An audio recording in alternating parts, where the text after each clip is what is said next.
Hello, hello.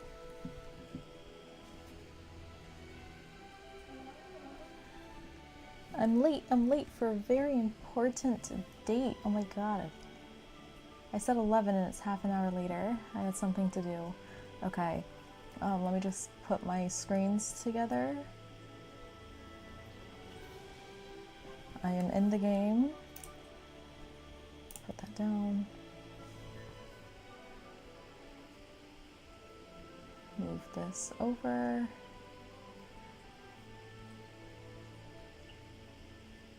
Not added.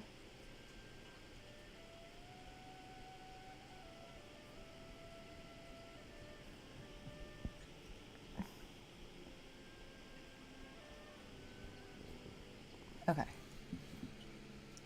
Screen. Ah! Hi. Good morning. Okay, or evening. It's noon.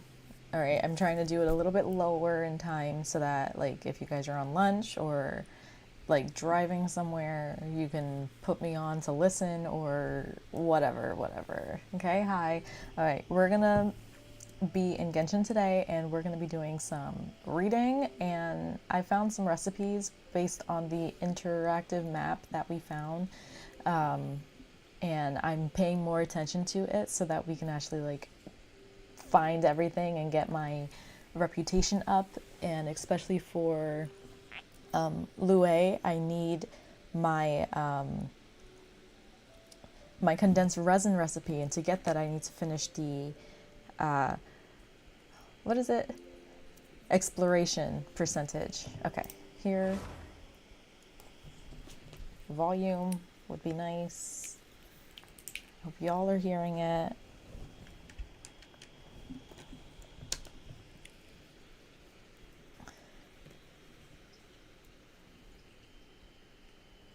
Screen on.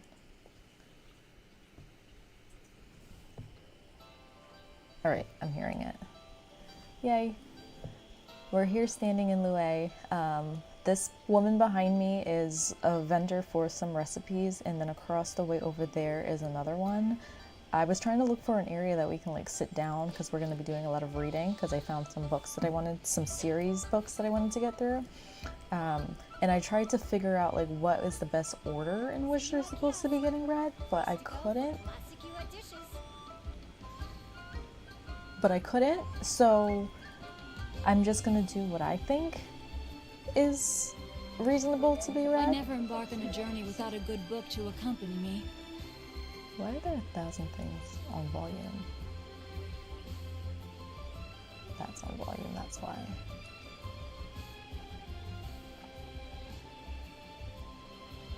I also look off-centered. Or is it just me? Over a bit? No?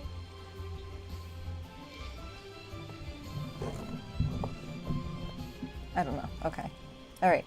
So, did I do any of my deal? I didn't do anything. I just, I had a minute. I had to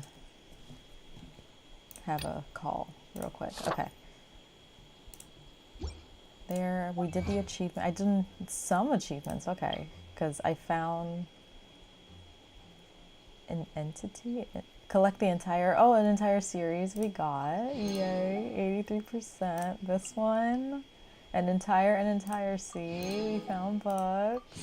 And I feel like Shou Xing is the perfect person to be reading with, because he was the reason that we found these books in the first place, because they were all in the library here in Lue that just needed to be collected. And I went over to Mondstadt too to see if like there's the same bookstore type of thing. There was in the library, and we got them all.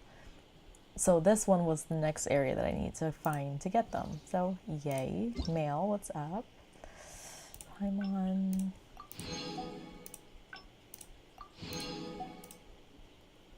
Sethos. Is this the guy that is on the banner? No.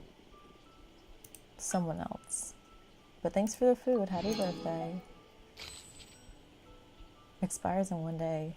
Oh no, that's in the survey. Okay. Good, all those are done. All right, so the books. I'll start with those first. Get them out the way. If I go into the archives, here. So I have 2 series, and I hope they don't take me too long to get through. But the first one is the Clear Springs series. So let me find it. Here, The Heart of the Clear Springs. There are 4 volumes. Okay. And I also didn't want to like touch these because they're all saying new. So I was like, okay, let it be new and let me touch it and read it in live action with you guys so that we can kind of get an understanding of what's been going on. I feel like this isn't really saying Mondstadt or Lue or giving any really location. I feel like this series is just like a random series that we found in the library and we thought it was interesting, so let's hear about it. The next series is based off of someone else's diary or happenings that they found while exploring in Lue, like kind of like the other series that we touched upon, the Traveler's Guide that we read in the last stream. Okay. Ooh, I'm like, I need water. Take a sip and then get to reading. One sec.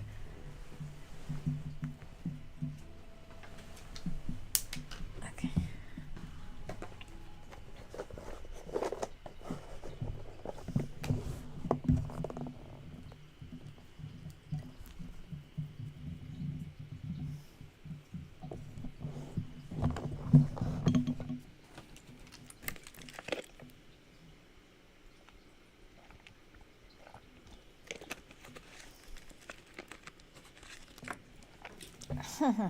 Ready?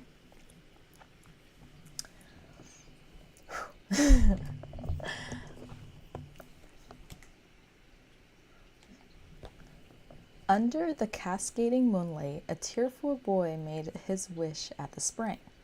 A fairy from afar, who had taken up residence in the unaccompanied spring, listened in silence to his wordless wish. Spring fairies know nothing of distant memories or deep dreams. They are born of water's essence, faceless descendants of the angels. Thus, when the curious fairy emerged from the water and heard the cry of the boy's heart, she became interested in this life, younger and more fragile than her own. The silent fairy reached out her formless fingers, cold as the midnight dew, and soft as fortune forgotten, and gently caressed the boy's forehead and cheeks. Startled by the stranger's touch, the young boy lifted his head and met the fairy's gaze. "Can you make my wish come true?" the boy asked. The fairy of the spring was surprised and confused by this presumptuous question, but she could not speak, and so simply nodded her head. Satisfied, the boy left. He did not know that the spring fairy was alone, without friends or family, and that she had lost a great deal of her wisdom. Only when the spring water flowed from creeks in the stone into her pool, and when she gazed upon the fractured image of the moon in the rippling water, did she slowly regain the ability to think and to mimic fragments of speech. Like a curious child, the fairy observed the world around her in innocence, wonder, and love.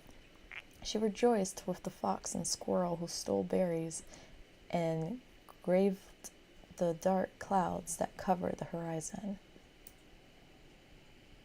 And for that young boy, a feeling complex yet immature welled forth from within her heart. All alone in this world, she had neither the power nor wisdom with which to grant his wish, but she could share it, and she drew life from sharing his burdens. Volume 2. See, it's just a story that we found in the library. It is interesting. A fairy with no face and deformed hands. And she's all, I don't want to say beat up, but she's not formed. Okay. Volume 2. As he gazed at the fractured image in the moon, of the moon carried by the water's ripple, the boy poured his heart out to the spring. From within his worlds, she learned much of him, and from her silence he strengthened his belief in himself.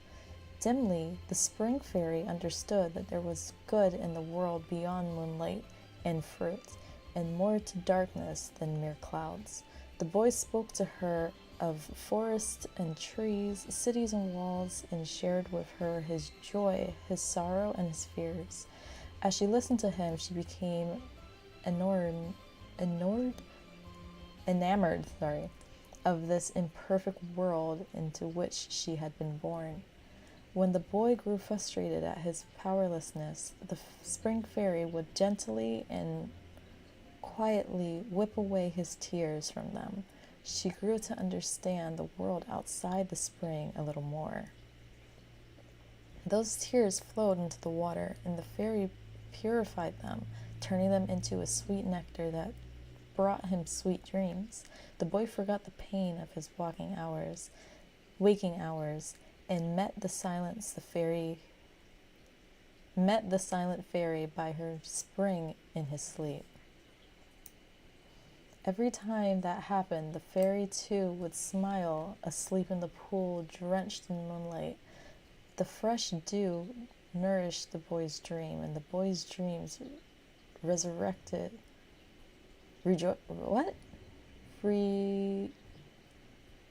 rejuvenated the lonely fairy's soul. In those dreams, the spring fairy told the boy tales of the faraway realm of Hydro. She spoke of her sapphire blue homeland. She sang of the homesickness of exile, and she sighed for separation and belonging. In these dreams, the boy became the one who silently listened, who wept for her troubles, and who rejoiced in her happiness. Over time, the spring fairy gained the power of speech from the boy's memories and dreams. Over time, he became friends who shared all. Volume 3. When the wind creased the blow and moon's fractured reflection in the pool was made whole, the boy heard the fairy's voice for the first time. Fairies are tender, sensitive beings beyond the hem of humans, and the boy was deeply taken by her gentle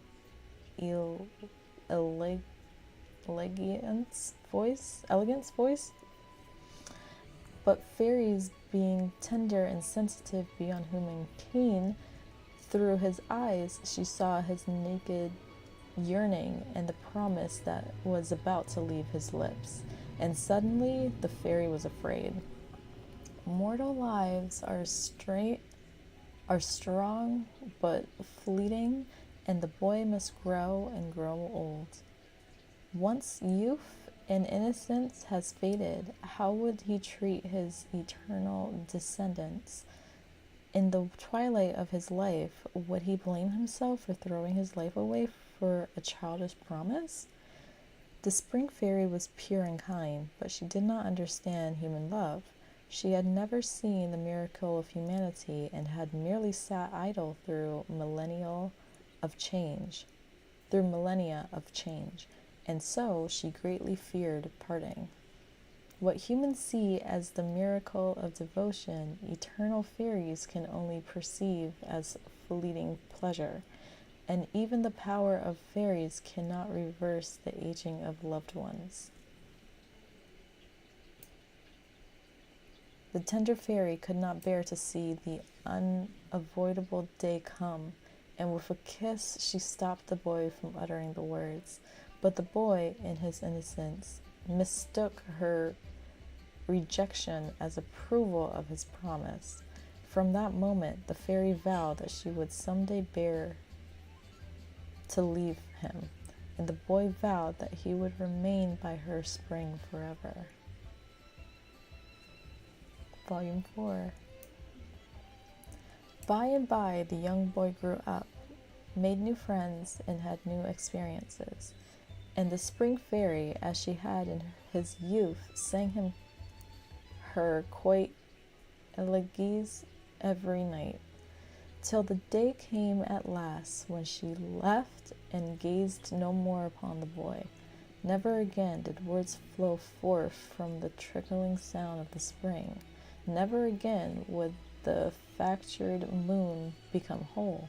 The spring fairy suddenly realized that though she had found a place to belong, and though she had experienced fleeting happiness, she was still alone. The boy, now no longer a boy, could not perceive her flight, and blamed himself for his own solitude. Perhaps she was merely a childish fantasy. He would think this to himself as he listened to the gargling of the spring. But that cool kiss was real, as was the wind that once played with her hair. Suddenly, he realized that though he had met and parted with countless new friends and thought he had adventured and returned more times than he could remember, he was still alone in the end. So, as they had done many years ago, the boy's tears filled into the pure pond, soaking into the fractured moon. But this time, the spring fairy did not come as promised. Stubbornly, she turned her back, willing to be the object of an innocent boy's childish dreams, to be a fleeting guest wandering from a foreign land, but unwilling to allow her near eternal life to break her lover's promise. Legend has it that whenever the rain poured down, the rainbows that fall into the pond mix with the tears of the spring fairy. To his dying day, the boy believed wholeheartedly in this groundless superstition, but sadly, the spring fairy who fled from her true feelings could never believe it herself. Whoa. She willed herself to be... Oh. Oh, that's how I can read what they are? She willed herself to stay as his childhood dreams. She was there the whole time, but she didn't show herself when he grew up. Okay, so I was always looking for like the title and like what it was about. Heart of Clear Spring, a legendary tale passed down by Springvale hunters that portrayed an encounter between an unknown young boy and a spring fairy. Uh-oh, it's from Springvale. Isn't that still in Mondstadt? So, yeah, and I'm pretty sure that's where we got these. Yeah. Yeah, this is what I wanted to see. I always want to read, like, what the story is about before I read the book. Didn't realize that that was how I do it. Okay. Bro, okay, good. So that's done. I can check that off. The next one to read is Jean... How do you say this word? Jean... Where is he? It's not this far. It's up here. No. Oh, Records of Xue Yun? Is it? Okay, we have 6 volumes. And this is a collection of folk stories, myths, and legends from Liu. Liwei. It's quite a page turner. This segment is on the legends of stone beasts. Ooh, stone beasts. So like the statues of lions that are perched in front of buildings. Okay, I'm here for it. And because we're already in this area, like this is like perfect timing, like I said before, to be reading this. Okay. Stone Beast. Wait, so then is the other ones different? The segments is of ancient fictional stories.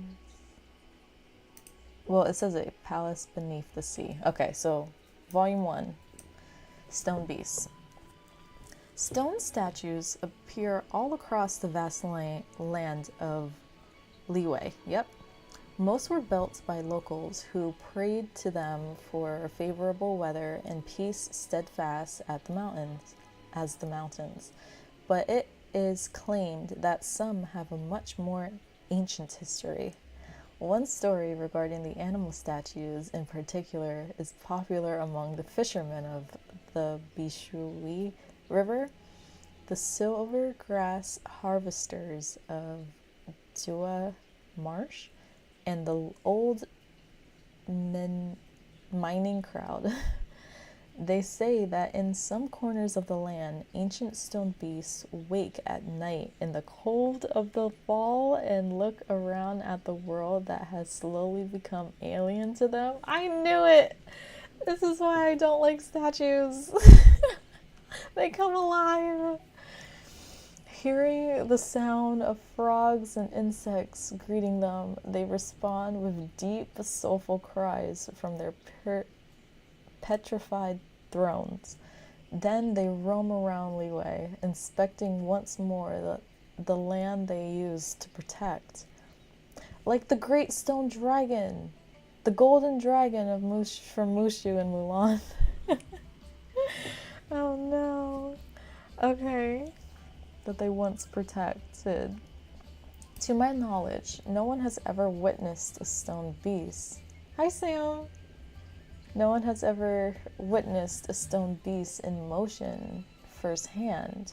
However, local residents who knew the territory extremely well had long observed and accepted the phenomenon that the animal statues can change location and posture overnight. Location? Well, I mean, they did get up, so maybe they forgot how to sit back exactly. We're in the Liyue library books that we found, and I finished the first story of a boy and a spring water fairy. So now this is about the statues that we see around the world.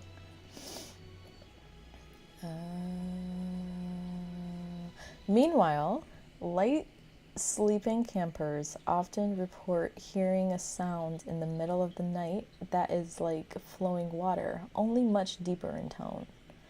As for where these stone beasts originally came from, the elders of Quince village say that they are illuminated beasts who once fought alongside Rex Lapis in the Archon War. Rex Lapis who died when we first got to Liyue. After the war ended, the tides subsided and peace was restored. The illuminated beasts were no longer required to serve as defenders of the common people, and one by one they retreated to more secluded parts of the country. There they lived free from concern for mortal affairs, but some illuminated beasts remembered with fondness of glorious days when they served under Rex Lapis, and they pined for the years they protected Liyue. Though they were not of the mortal realm, nor were they immortal, for them too life would one day come to an end. Thus they beseeched Rex Lapis to turn their thermal flesh bodies into everlasting stone. They were live? I thought they always looked like that. Okay. The merciful Geo Archon granted their requests and made them as such. So, okay. So they're alive, but are they still alive? Like, how long ago was that? Because Rex Lapis just died. It's not like this happened eons ago, or did it? Because they're not immortal. They're not immortal. But they are beast turned to stone. Oh my god. Okay. Volume 2. Okay, Palace Beneath the Sea. I feel like that's giving hint to the next location, because this is like the second or third time that this is getting brought up. Okay. The day has arrived. It was time to collect the bride. The sea god looked majestic indeed as he sat center stage in his giant clam, holding in his hand the reins of two sea serpents. They stood as imposing as Mount Tai Heng before the royal carriage as their master accepted the gift of pearls from the village elders and welcomed his new bride aboard the carriage. In return, the village would receive the sea god's blessing, a year free from tempests and typhoon and tsunamis. The bride was whisked away to a palace deep beneath the waves, far from home, far from the revealing crowds celebrating the festival, and far from her mother all alone. The sea god took her along a corridor of great columns formed from the skeletons of a dead whale. That led to a palatial gate adorned with shining pearls and iridescent shells. Finally, the young bride had arrived at the palace the sea god had made for her, the palace that was to be her new home. It was not my plan to meddle in the affairs of common people, came the god's voice rippling through the water. It was a husband's attempt to console his bride. This palace has served as a new home for many young women, and it also became the place they spent their final days. Many of them were driven away from the village where they were born. For them, the ocean has provided safe refuge, somewhere they could sleep peacefully without fear of being disturbed, somewhere they can call home.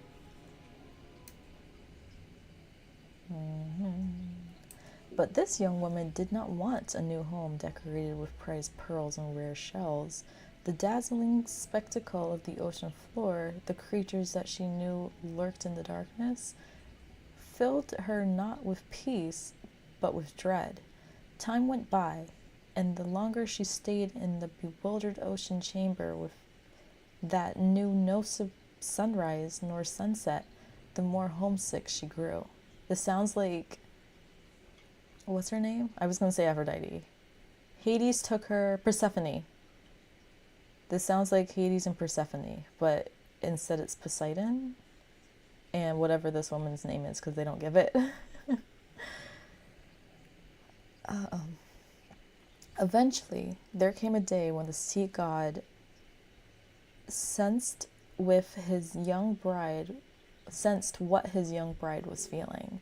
Though he was saddened by her choice, he allowed her to go through with her decision. In the fallen world of the humans, there would come a day in your life when you regret this decision. The sea god took the shell of a sea snail that adorned his wrist and handed it to her as a parting gift. There will come a day that you blow into this shell, and it will sound like a horn. On that day, you shall return to this place. The young woman took the shell and returned to the land. The years went by, and soon she became a mother herself. As she went about her simple, peaceful life, the ocean palace seemed but a childhood dream. The dazzling sight and grotesque creatures would once in a while flood into her mind from the murky depths of her memory, but it was a rare occurrence, and she put them out of her mind. She lived like this year after year, until one year, when the festival came once again, the village elders came to her home. They had come to take their daughter from her arms, and it was then that she finally understood why the sea god had spoken of her regret and of her return all those years ago. People were coming to take her child? Why? On the eve of the festival, she blew into the shell, and it sounded like a horn.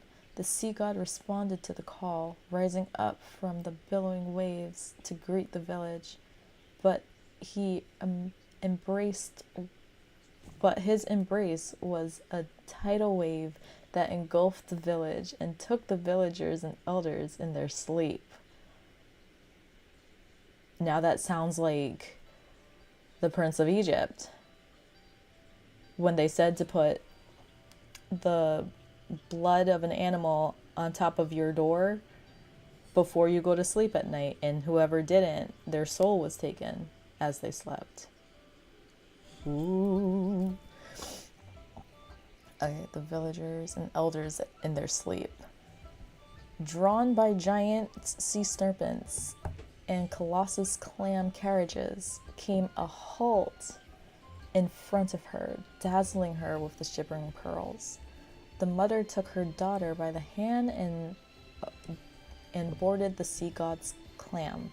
It was just like she remembered from her childhood, only this time the village she left behind now lay in ruins beneath the ocean waves. Or it starts with a P, and they were engulfed by a erupted volcano. Pompeii. Volume 3. Wu Wang. We are here. Ooh. Interesting stories. Okay. Hidden beneath the jagged peak in the north of Mount Kings is a slope known as Wuwang Hill, a palpably ominous place and the setting of many tales of supernatural phenomenon. It is rumored in Lue that the spirits of the dead lurk within the woods of the Wuwang Hill. They roam the perimeter of the decrepit village, wandering among the withering trees and rotting foliage, eternally yearning for the things left unresolved in living years. These floating spirits often enticed unsuspected passers by way of the main path and onto treacherous mountain tracks that led them trembling into a river or straight into an ambush of ravenous monsters. It is this phenomenon from which Wuwang Hill derives its name, Wuwang meaning prudence. In the common tongue, the Wuwang Hill is still to be the hill where the prudents are punished. What? Wait, what is prudence? Where the prudents are punished? Prudence. Quality of being cautiousness.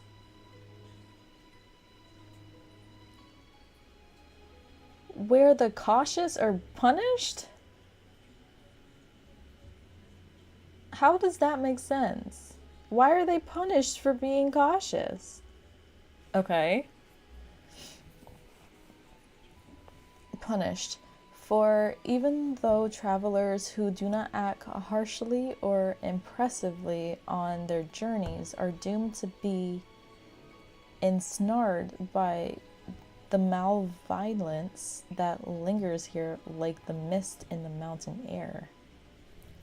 Both innocent villagers and innocent visitors alike are susceptible to the deception of the Wuwang Hill spirits, which draws them deep into the dark woods where thick mist bolts out the sky and unknown danger lurks in the shadows. There are many means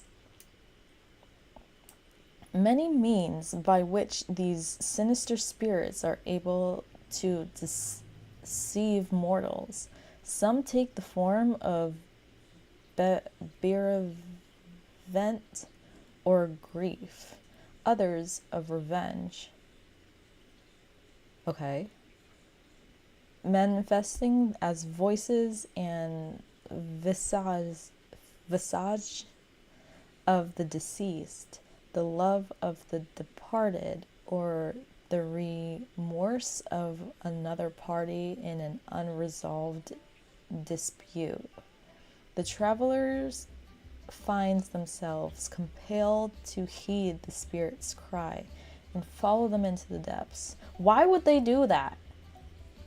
But Wu Hill was not always this way. Some signs of life reminded their oh my god, sorry. Some signs of life remained there up until relative recently. Oh my god, I can't read. Let me read. Let me drink. Sorry, I'm like messing this whole paragraph up. I'm getting flustered. I don't understand. Why are the innocent getting punished? And you're tricking them because of revenge or a past loved one. This is sinister. Okay. Let me restart that paragraph. That doesn't make sense. Okay. But Wu Wang Hill was not always this way. Some signs of life remain there up until relatively recently, and in times gone by the village at the foot of the slope enjoyed a peaceful and leisurely essence. The chimneys always smoked and the lanterns always lit. The same village stand abandoned today. The buildings are in ruins, and all that remains of the village is the indistant murmuring of the realm beyond. There is a fable that is oft repeated among the children of Quink's village. It holds that the young people of Wuang Hill, enchanted by the whale-like song of the faraway sea monster, all threw themselves into the gently flowing Bisul River in pursuit of false promises and childlike dreams. Along the river they floated, making their way to the sea of clouds, where they became one with the waves and lost all memory of the woods and their village on the hill. Their dreams, meanwhile, became the sea monster's song. Generation after generation of young people disappeared in this way, until in the end, the sole remaining residents of the Wuwei village, Wuwang Hill, were old and gray. One by one, they left this mortal plane amidst signs of grief. The bright lights of the Luwei harbor, Rex Lapis's pride and joy, burned ever brighter, while another neglected mountain village turned into a silent ghost town. The monster did it. It became a ghost town because of the monster. So now the village is jealous of their happiness? Why did I read this book?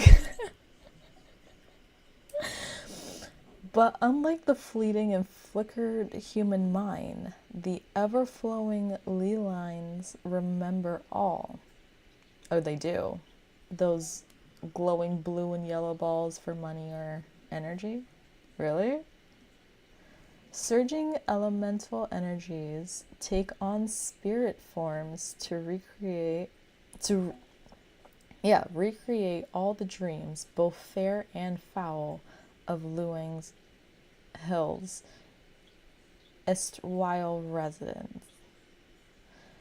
Much like a mother who once lost a child and now searches desperately through their irretrievable past for a way to bring everything back, the ley lines and beat unconsciously repeatedly recreate the past and those who inhabited it. The way each looked, the way each child cried, the way the elders would sigh in their twilight years, each moment of joy and each moment of sorrow, and like the hypnotic song of the great creatures of the deep sea, it unintentionally lures toward it any nostalgic soul who would dare trespass here.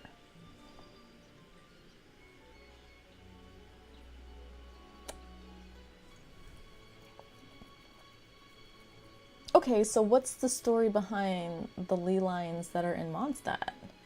And the ley lines that are in Mondstadt are easier than the ones in Liyue. Even though I hate when it's that giant eye orb thing that circles in the air because I don't have like amber or venti to bow and arrow it in the sky. Which I made a team that has Amber and myself on it, aside from my main team, so that when I'm out and about and I need to defeat a monster like that, I really quick like turn into her so that I can get that thing shot because it's just too much to not have a bow and arrow person. No wonder those ley lines are so, I like try to avoid them in Liyue. But none of that is the town's fault. This random sea monster came and killed everybody and then got jealous of the happiness of another town? You killed them. Okay. Volume 4. Mountain spirits. Oh no. Many lone Seelie, those little floating guys that we gotta follow, are found floating in the mountain forest of Liyue. These floating spirits are unfamiliarly found hovering in the mountain mist, in the ruins of the ancient city, or in crumbling, decrepit villages. Should a vision bearer draw near, the Seelie will guide the way of them, leading them to a long hidden treasure or unfathomable merchandise. The people of Liyue believe these tiny, silent spirits to be auspicious sightings, the souls either of departed adepti or unnamed bevoled gods of old. Beloved, right? Gods of old. Others believe that they are echoes of strangers without kin, lingering in the mountains to guide lonely lost visitors onto a path back home. I wouldn't say a path back home. I'd say the latter, the other one. Another old legend told in the mountains villages claims that these were once a time before the Adepti had come into being, when the Seelie who rendered in the mountains knew an altogether different existence, one in which they had beautiful physical forms and possessed great wisdom. That era was when the Seelie roamed the mountains and strode through the grand halls in the city of old, is said to date back even further than the days when Rex Lapis fought bitterly against the countless rival gods. Can I hear the story of Rex Lapis? Do I have that book? Is that a thing? Because that needs to be described more. At a far-flung moment in the distant past, the ancestors of the Seelies met a traveler from afar, with whom they swore an oath of union witnessed by the three sisters of the Lunar Palace. Just 30 days later, a sudden disaster struck. The Seelie and their lover fled into exile as the world collapsed around them, fleeting until the terrible calamity came up with and seized them. Their cruel punishment was to be separating them from each other for eternity and to have their memory wiped without a trace. The graceful but heartbroken Seelie and the sister grew more sullen and withdrawn with each passing day, to the point where their wondrous form withered away, leaving fragments of their former selves shattered in the mountains and ruins, where they turned into tiny little life forms. They had forgotten so much, lost so much, and been stripped of their voice and wisdom. Yet they continue to sing the same song of grief. Because of this, still harboring the shred of the deep love they once had for their long-lost lover, they will act as guides to travelers who stop in the mountain mists, seeking to retrace their memories of an ancient story in long-abandoned ruins, disused makeup cabins, and now undecipherable poetry. Of course, these are nothing but clumsy, incoherent folk tales, wild and fantastical conjure about the Lue may have been like in the distant past before the time of Rex Lapis. Needless to say, these tales have no credible whatsoever. The true origin of these sorrowful spirits that render in the mountains is, however, still widely debated, and no consensus as even being received on the topic. Okay, I can see them, not the desperate, like, pulled apart story, but I can see them being, like, former, maybe adepti that, hey, I have some treasure that I've had, and here you go, I want you to have it, but you gotta follow me to it. And the path that they choose to make us follow is, like, up this mountain, down this cliff, fight a few monsters, fall in the water. I want to believe that they're adepti of long before. Okay. Volume 5. 2 more. Quillen? Among the legends that circulate in the mountains of Liyue, the Quillen are a type of noble and benevolent illuminated beast.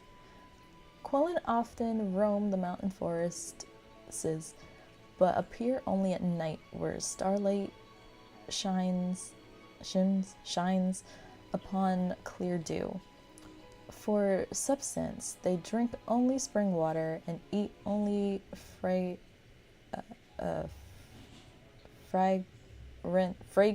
herbs.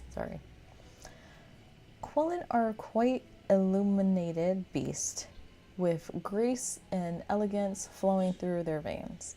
It is said that Quillen will never harm living things, refusing even to step on an insect or break a blade of grass. People believe that the Quillen's characteristics, behaviors, and their every movement is dictated by the age-old technique, eloquence. What is that word? It's not coming to me. That has remained unchanged for 1,000 years. Eloquence? Following the barbarous age of the Archon War, many adepti became unable to continue living among the clamorous world of the mortals. As a result, and under the direction of Rex Lapis, they withdrew themselves from the society to live in seclusion in the bamboo groves and mountains. No longer would they interfere with human world content instead to enjoy the realm of the mountains and water and pursue their own interest. Yet, some illuminated beasts that were that over 1,000 years of mortal cooperation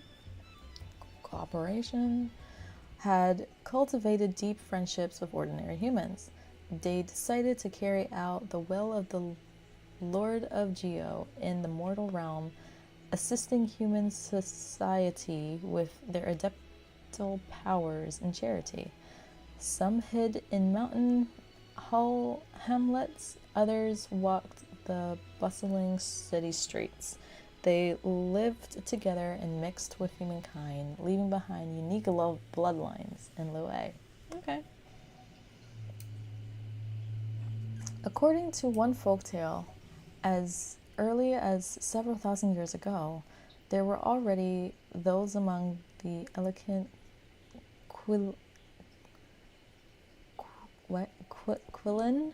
who had begun to grow deeply attached to the savage mortals. The tale tells of how, in that barbaric era, the people whose clothes of water, lotus, and bay leaf. One night, a herb gatherer was bathed in a mountain pool. When to his surprise, a passing Quillen began to eat the clothes that he had left by the water's edge. The illuminated beast was too young to understand human notions of shame or privacy, and had yet to learn the conduct of illuminated beasts in the mortal realm.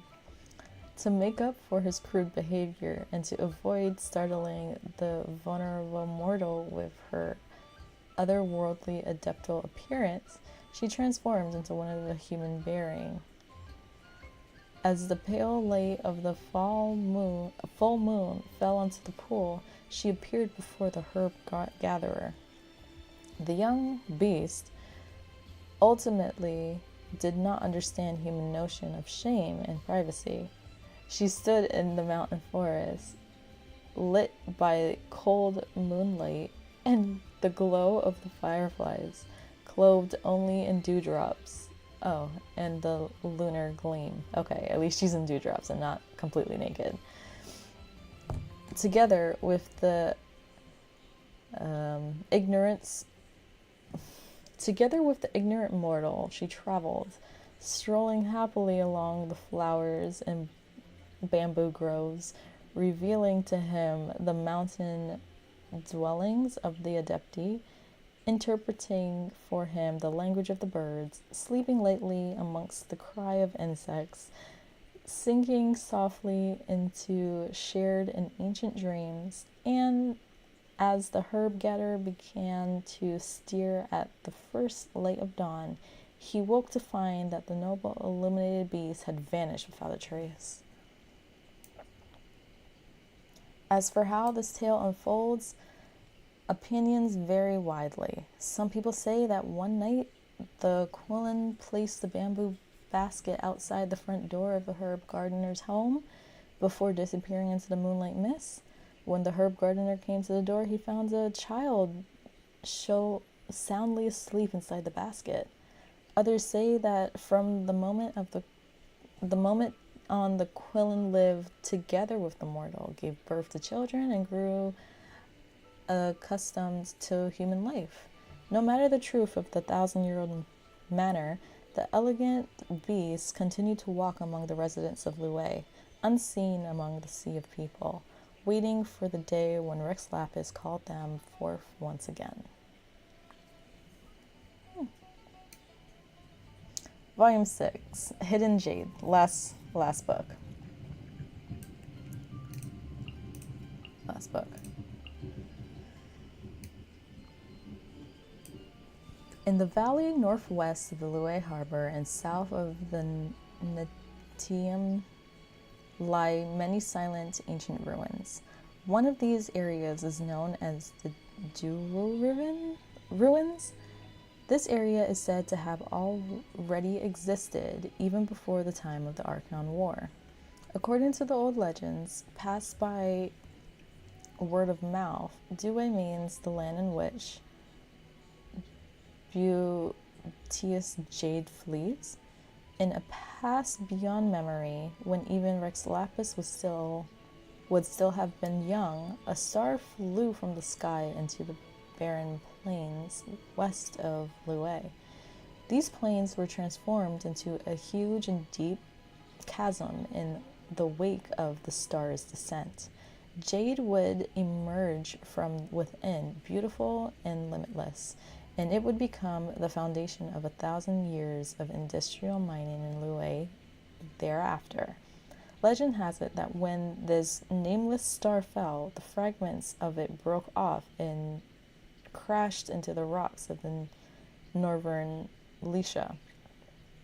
As most know, wordless stones harbored souls and spirits, and in manners of time not witnessed by mortal eyes, they watched and listened to the Lilang's pulsing and the echo of the Apple Spring, Alpine Springs. The slow but exorable movements of the mountains. But unlike the ordinary but enduring stone of the earth, the fragments of the mortarate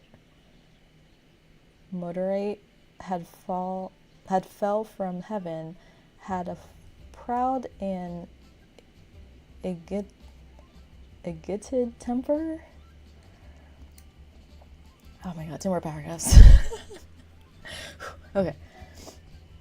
What time is it? Oh, okay.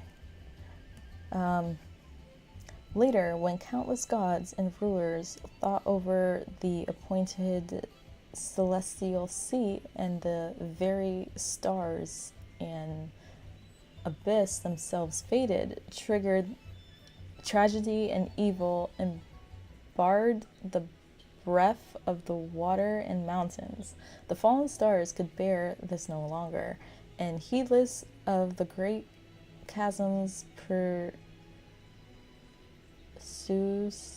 pursuits, to stay into leaping away towards the heaven. As it returned to the sky, the heavenly jade left behind a deep pit, within which humans with the within which humans would build great cities and mighty fortresses, finding refuge and shutting themselves in with the leftover inheritance of that fallen star.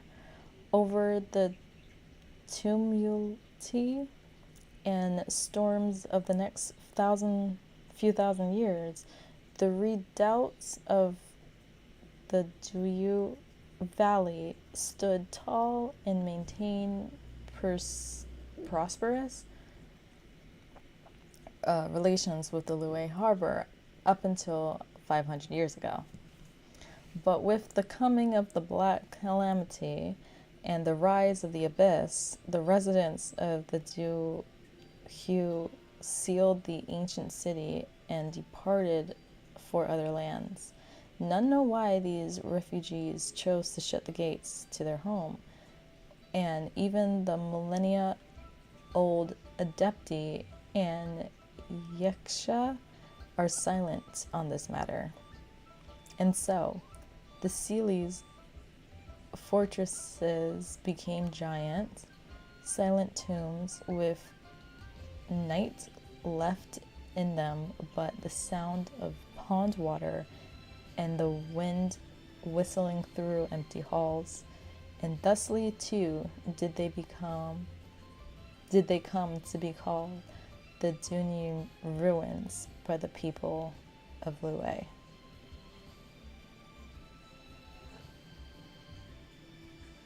Okay.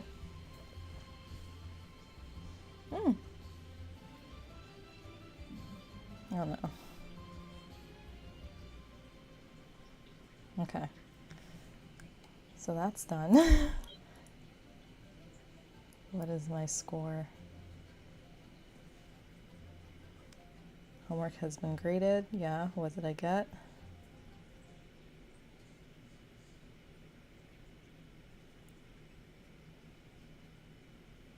You didn't put the grade.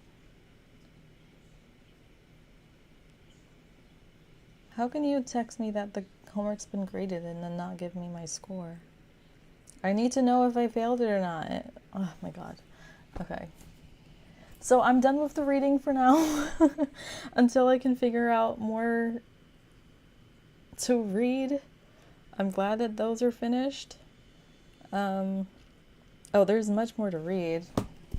Because if I go here and I look at my log,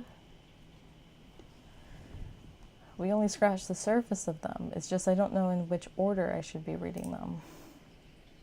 But I'm glad that we're through those. They were interested, some weird and some annoying. Why is that even being mentioned if they're gonna act that way? Type of deals.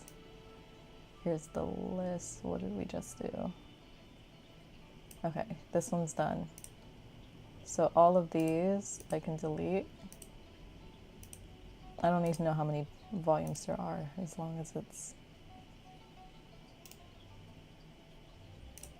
deleted. And then the Clear Springs is done too.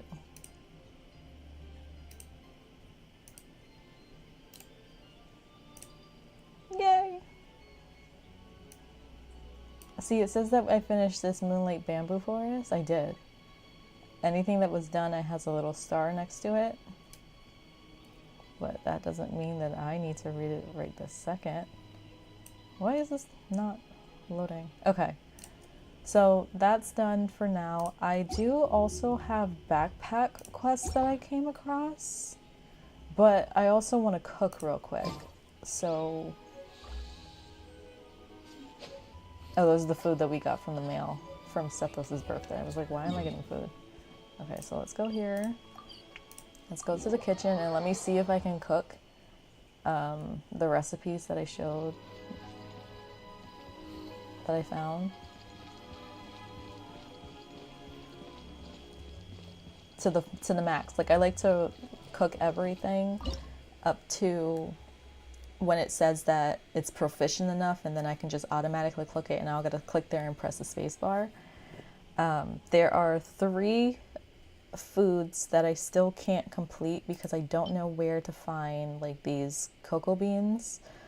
I'm waiting for apples for me to just find the trees. I'm too lazy to go around and find them, so I can finish the 15 that's needed for this. And that's it.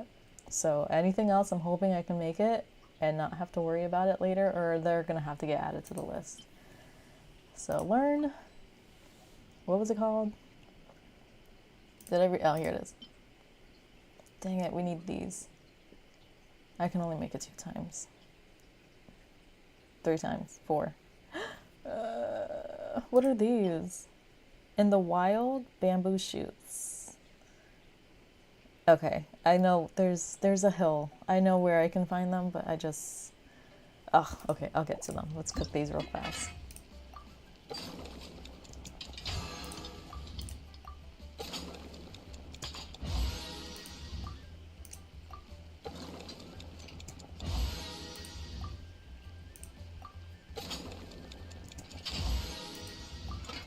Okay, next. Thank you, okay. No, not that. Not that one. Where did it go? This one. Thank you. I can only make 5 though. So 10 more is needed. No. I have exploring to do.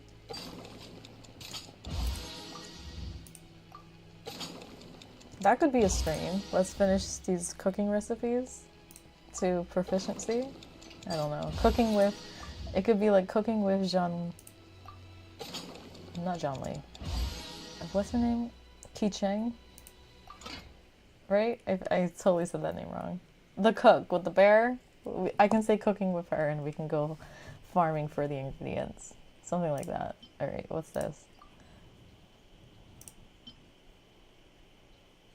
I'm missing ham. I need to find pigs. Because they say raw meat. Oh wait, that was completed and I didn't have to do anything and I got a badge? Wait, do it again. I thought that if I didn't touch it, it would make it go bad. I don't even have to press the button. Are you joking? I need to go and read what that is. Oh no, I don't get it. I didn't do it. Okay, I did it now. Oh, okay, so I got a badge for... I want to read what it says. Oh man, I want to read. Wait, what is the badge? If you put your heart into it, cooking 1 suspicion taste test. If you put your heart into it, That's what it's called? Okay. You're glad you're on, you need a distraction? I was reading, babe! You missed all the reading. I was reading for the past hour, right? Yeah.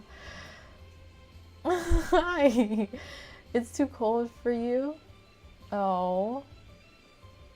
I'm sorry. And you have no AC? Where are you? Where are you located? We're here cooking, so I hope that the fire warms you and to get a nice hot meal. Oh my goodness. Here we are cooking up some. In your room, okay. Learn, what's this one? Here's some lotus seed and bird egg soup. Would that warm you? I need some salt. No, sugar. I need sugar. I can make this. I can finish this now. Finally. I can finish the recipe. I'm making 10.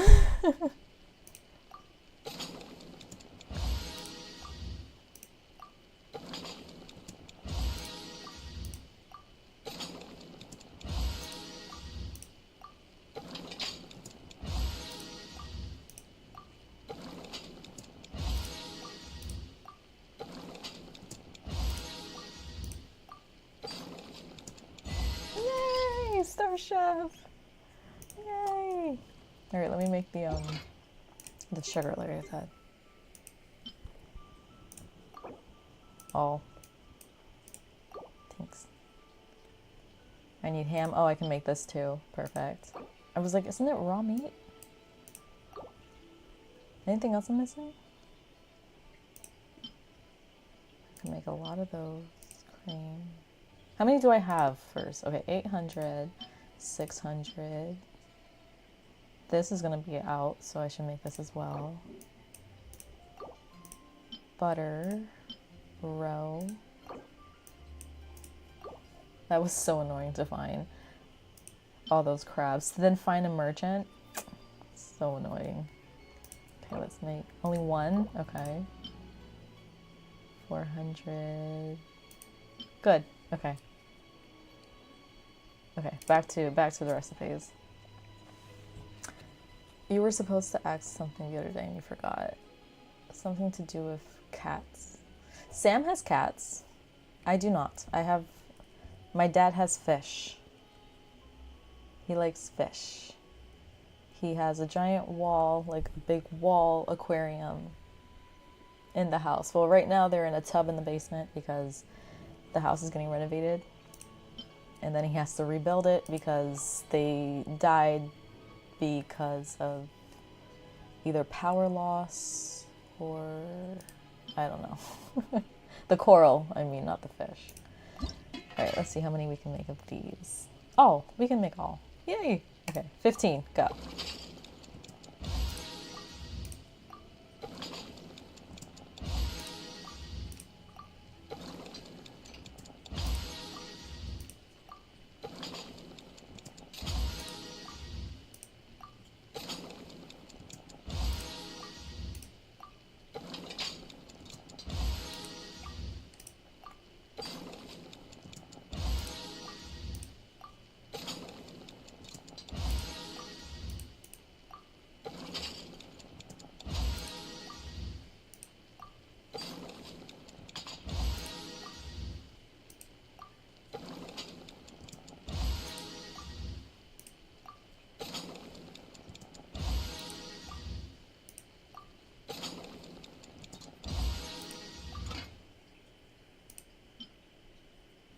Too much happened this past week. You can't remember. It's okay.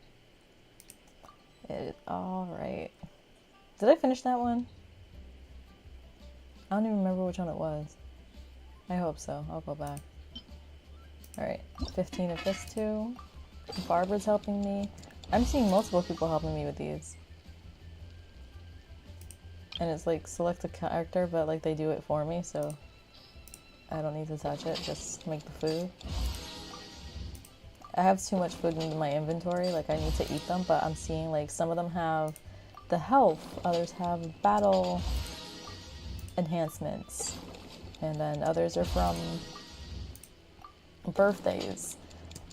And I saw that I don't need to be holding on to any of this food. I thought I had to have one of each, but in the archives where the book is, there's also a section that has all the weapons that you've ever gotten and to still be gotten, all the food, all the ingredients, all the gems, everything. So I'm like, bring on, the more the merrier, and I can eat it until my heart's content.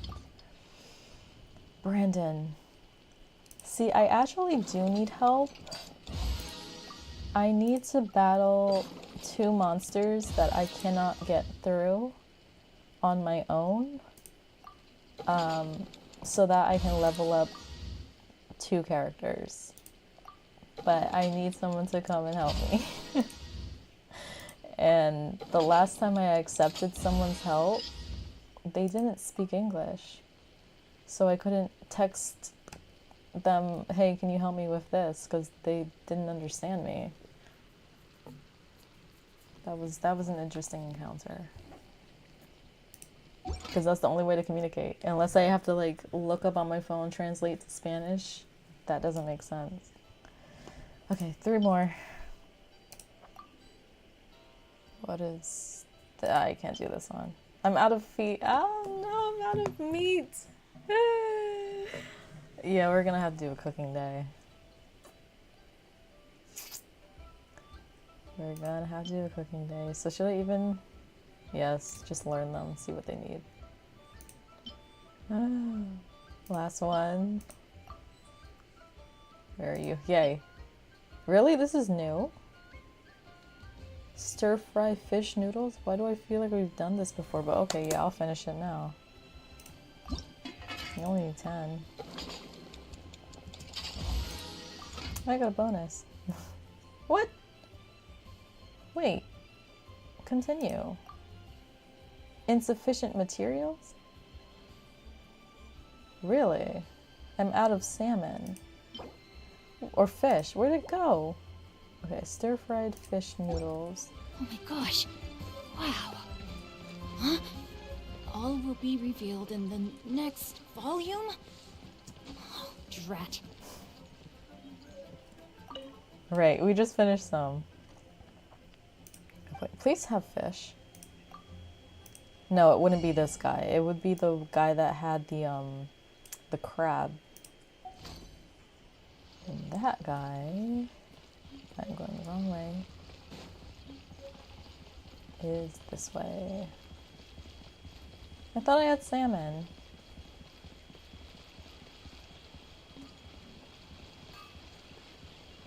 It's either I go jump in a lake and go get them, or this guy has enough. Please have enough.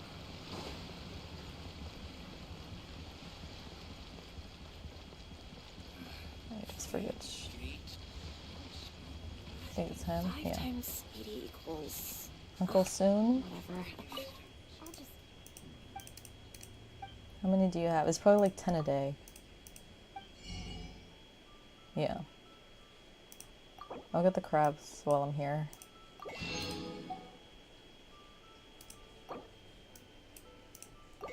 Okay.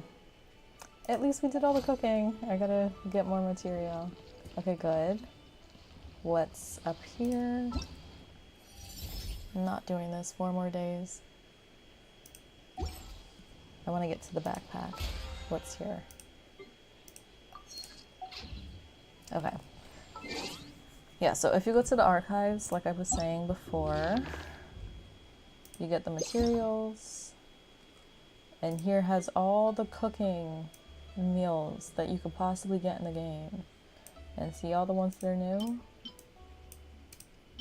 So I was like, I have to hold on to everything because I don't know what's in the game. No, you don't. It's all listed here. What are the bosses you gotta fight? They are...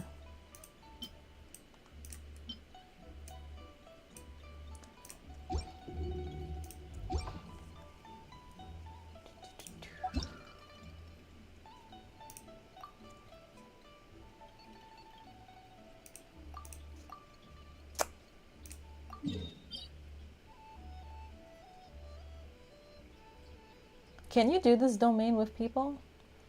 It's the hidden palace of Zul Formula here in the Wu Hill that we just read about that lures people to their deaths. And then this water monster next to it. These two. That's what I gotta do. I need the artifacts from in here for most of my fire people.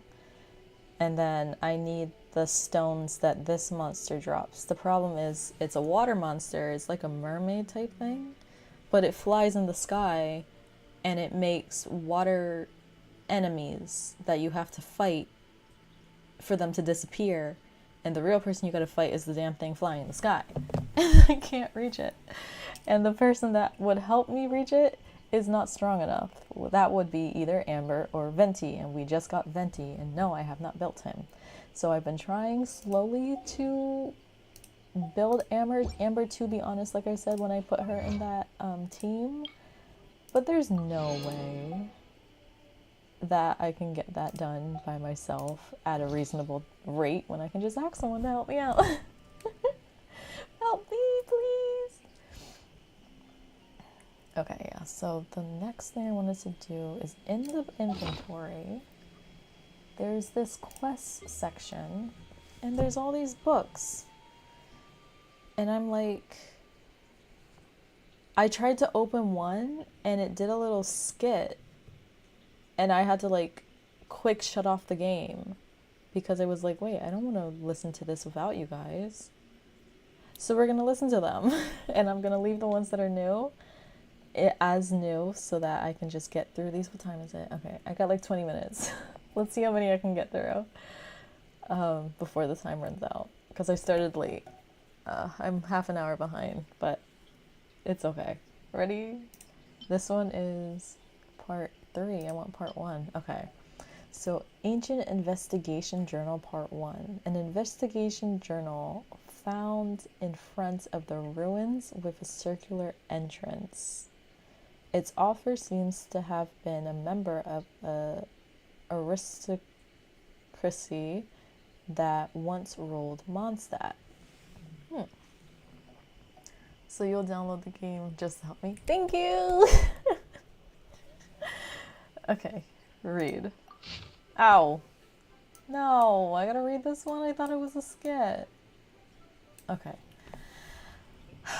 The weather remains inclement today, though the snow and the wind are beginning to subside. One is hard pressed to keep their eyes open when faced with occasional gusts that still whip up. Such conditions bring to mind an ancient verse where wind and snow are likened by the poem to the lashes of a pale iron sword. But just as Master Lanrich once said, one must press on no matter the difficulties met along the way. We must return to Mondstadt, bearing great achievements. Only then will I live up to Master Lanrich's expectations and bring honor to the family name. And only then will the arrogance of those who conspire to rebel be put to rest once and for all. So many words, it is. Especially today, I'm like, let's just get through it. Just get through it and you don't gotta do it again. Based on an inscription, we decided to abandon our original plans of exploring the cellar in the southwestern ruins in favor of going to a locked secret chamber. According to the inscription text deciphered by Master Eberhardt, the chamber should contain impressive ancient forces along with weapon forged from star silver. If that's the case, this could easily be the most significant archaeological discovery in decades. That's what Master Ingberg said, at least. But somehow my heart still can't forget the companions we lost in the snowstorm just days before. So this book sounds like it came from the people up by the snowy mountains that told us that there's quests up there. If you remember what, like that one day when we were streaming and people came on and they like helped me like blaze through the snowy mountains. There was that little camp right there at the entrance. I think this came from there. Yeah, Inkbert. These names sound familiar. So, okay, we do have books from Mondstadt, but out and about, not from about the town in the town library. Yet. So they might be among the first that are in the backpack. I'll have to get to that. Okay. I sincerely hope that Master Eberhardt was right when he said that they were aristocrat children, rigorously trained from childhood and perfectly capable of making their way back to camp on their own. We shall soon set off from South Base Camp and to delve through further into the inner reaches of the ruins. This time, it is imperative that we closely examine the stability of the ruins before we enter. Okay, part 2. Due to the tragedy that befell us previously, I fear that my poor journal entries are now all but lost. It is most unfortunate that the investigation notes were lost, but the conditions here are truly dangerous.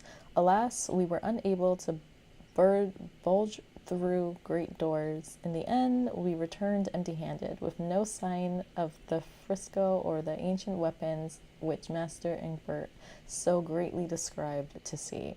Upon returning to South Base Camp, there was still no sign of others who had gone missing in the snowstorm. Though the chance may be a slim one, we can only hope that they made it down the mountain and are now returning with help and more supplies. It certainly won't be long before our remaining supplies run out. As cruel as it may seem to say such a thing, the cave-in that occurred just before the round door of the secret room not only robbed us of Nick, we did that quest. I did that quest. Robbed us of Nick, but also all the food and fuel he was carrying. I had said that it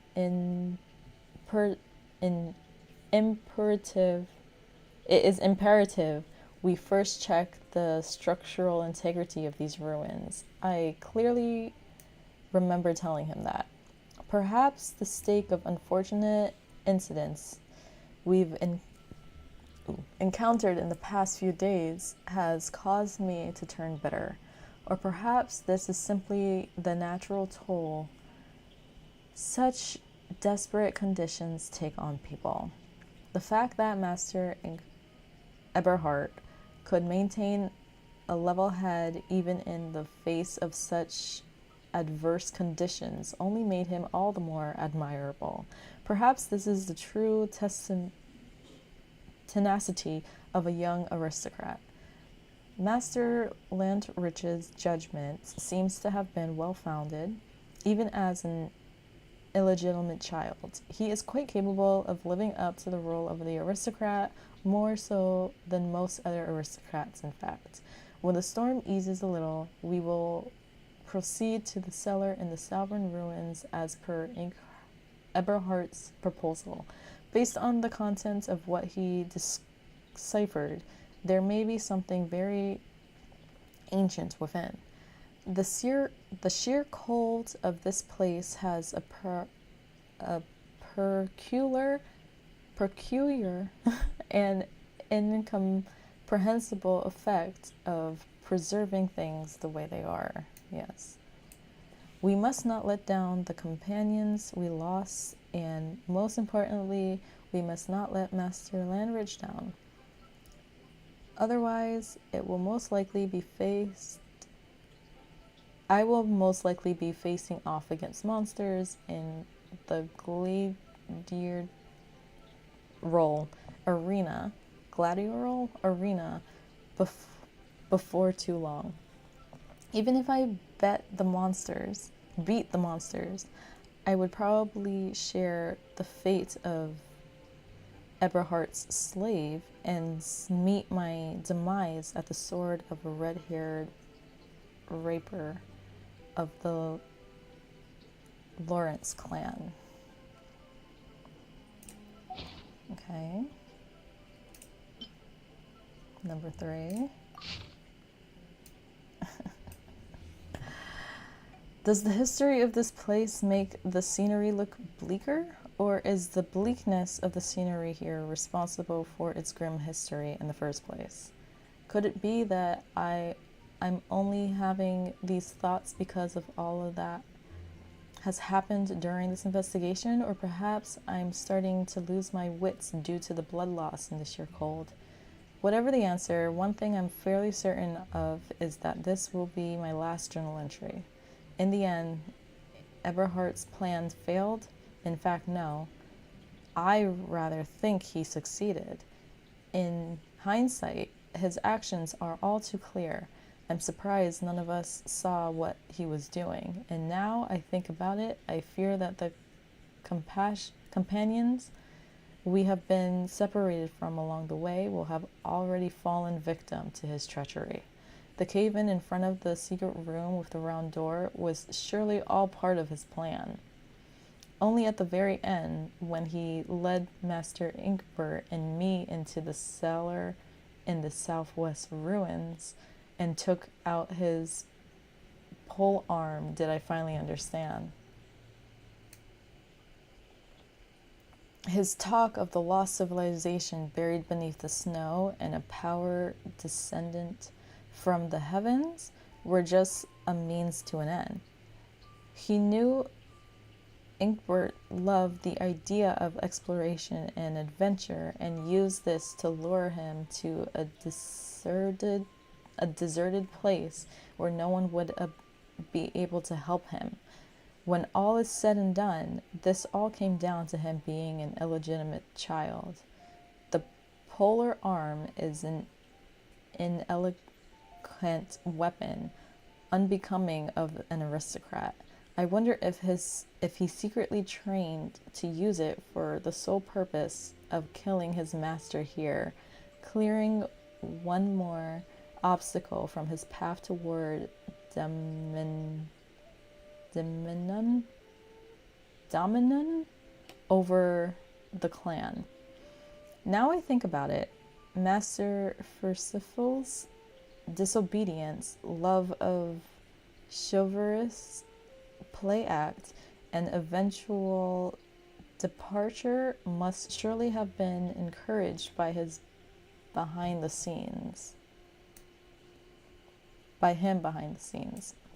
The image of Inkbert being struck by the polar arm is one I shall never be able to get out of my head.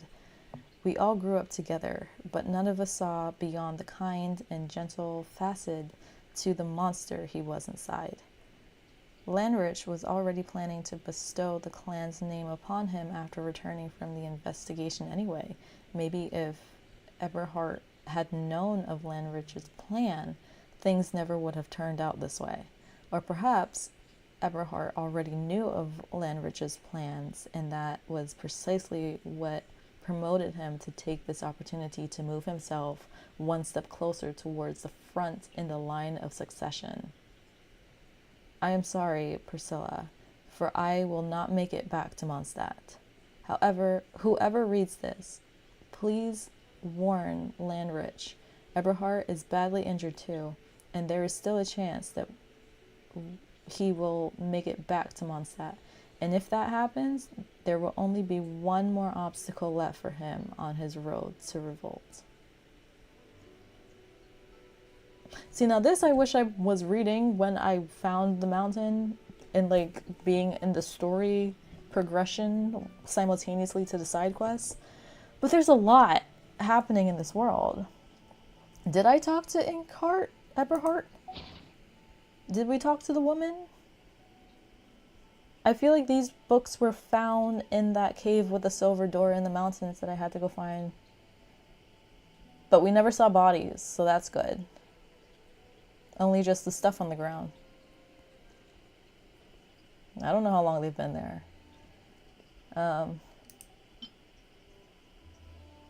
Okay, so I think I can leave these here. These are all different. Maybe come back to these another day? Because it is past 2 and I do have other plans that I have to go to.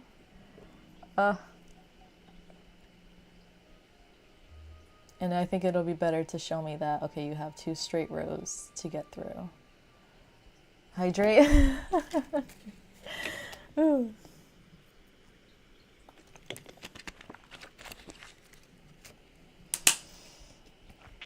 Ooh, okay.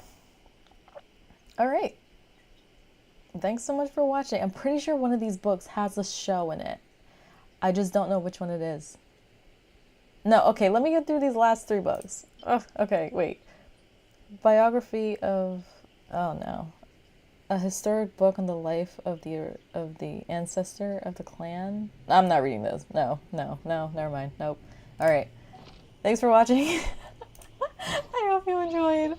We'll be back and I will do another backpack quest session and continue looking for chest and the main story on another day. Plus, I still need to get back to the top of that mountain that I couldn't get to. And I think I need to use Zhongli to do that. Okay, bye!